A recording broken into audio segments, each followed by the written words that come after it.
you also brought up a great point, which is another scenario. So we have the, I am currently rated for GERD and IBS. I'm going to do the intent to file and figure it out if I should submit that claim or not, if it's beneficial to your overall rating. Well, there's a whole other crowd of do nothing. Me personally, I'm in the do nothing crowd.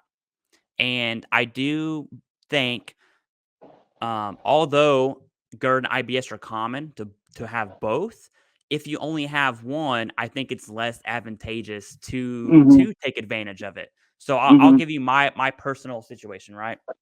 I'm rated for IBS, and I'm also at 100%. So if I did submit an increase, and that's what type of claim this would be. This would be an increase claim. If you're rated for GERD and IBS right now, and you submit an increase, that's what's going to prompt the VA to look at your ratings. They're not going to do it automatically. So if I submitted an increase, and let's just say I got out of the park 30% for IBS, which is the highest, right? Guess what that does for me? Nothing, right? Right. Nothing. And so even if let's say you're at 81%, okay? You're at 81% and you have IBS at 10%. If you submitted the increase for IBS and you hit it out of the park, your symptoms are there, it's documented, you still got 30%, that's what, 83, 84%? Guess what? That's still 80%, right? So it's like, okay, well, how do I know my own situation? And Jason and I can't tell you your situation, but I do think those are the two most common scenarios is you're rated for both. Okay, well, under the new schedule, what would I be? And that's a gamble. Okay, you're gambling there. That's why I think for these changes specifically, I think medical evidence is more important. It's always important, but now it's even more so important because it is a gamble. Because let's face the other side of the coin, right? You're rated for 30% GERD and 30% IBS, but they're roped together, so it's 30. You submit the increase after the effective date of May 19th. So May 20th rolls around, you submit your claim, it's processed. Is it possible you can have a 10% GERD and a 10% IBS? So now your 30 just went down to 2 10s. That is absolutely possible. Okay. I think we should also bring that to the forefront. And that is, I definitely don't want us to see a veteran decrease based off of a rating change, which technically it would be based off the increase claim. But that is something that's probably the biggest question veterans this year have to ask themselves. Do you have anything to add to the scenarios? And then we'll transition down to, okay, well, what does that look like for the other changes? Yeah. Clay, I think that the biggest thing here is it's the P's, right? So the proper planning prevents piss poor performance, right? Yeah. So look, these old things that were embedded into us are absolutely relevant here. Take the time, right? I always say put in the intent to file, buys you time, takes the pressure off. Now you're not stressed out. Take this information to your doctor. Have a conversation with them. The doctor can tell you, right? The doctor is going to be your biggest piece, your primary care, right, is going to be your biggest piece of evidence provider, right? The strongest evidence is going to come from them, whether it's a nexus letter, whether it's the medical notes, whatever it is, right? If you have them fill out a DBQ for you, all of that stuff, right, is going to be huge. So have that conversation with the doctor. And if they're on board, great. Once you're able to kind of just double down on what you said, Clay, once you're able to ascertain what criteria you meet, which would warrant what rating, then what you need to do is there's a calculator. Now, I'm a little bit irritated about this. I don't think that the VA's compensation percentage calculator, which if you just Google search VA compensation calculator, it'll take you to their page. You could plug in your ratings for each condition and it'll give you the subtotal, and then it'll do the rounding for you and all that. So you can put in and see what changes will affect you how much, right? Am I just getting a little bit closer, or did I actually cross a threshold? Did I move to a new level? Whatever. It's all important to know. Now, I don't think that the calculator, at least from what I can remember, takes into account bilateral factor, which is a small little bump, So, I mean, the worst case scenario is that you'll be better off than what the calculator is even saying. So I'm okay with that. At least it's not the other way. Could be worse, right? Yeah.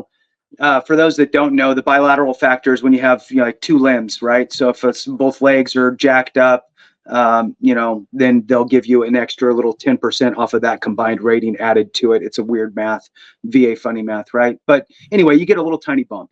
So utilize the calculator, utilize the VA's one. At least you know that it's supposed to be right. You can use other ones too. Some attorneys have it on their websites and what have you. But knowing where you are, knowing where you could go, and getting the information basically validated by your medical provider is key. Once you Mhm. know all that information, now you can make an informed and, like Clay says, educated decision on whether or not to pull the trigger, right? So for me, Clay, it doesn't make sense either, right? I'm not adding a new condition, which if it was adding a new condition, maybe I Yeah. might do it. Depends, right? Even at 100%, maybe maybe I would if it's going to help my surviving spouse get DIC quicker instead of trying to prove a claim and get it service connected and all of that. It's already in place. And if I die from esophageal cancer, well, then that would be something that I would consider. But for me, it doesn't make sense because it doesn't change my rating. And I don't think that I would get higher than what I have anyway. So even if I was at 70% total on my ratings, I still wouldn't because I don't have IBS and my GERD is more in line with the hiatal hernia symptoms than the esophageal stricture. So with that, we'll kick it back to you, Clay. Yeah, no, that's perfect. There's no I love saying this phrase about VA compensation is there is no cookie cutter answer. No two claims are the same, no two veterans are the same. There's different evidence, different CMP examiners, different rationale, different raters. I mean, there's so many variables in your formula for VA disability. The best thing to do is just submit an evidence-based claim. And it always goes back to go talk to your doctor.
Thanks. I, no, absolutely.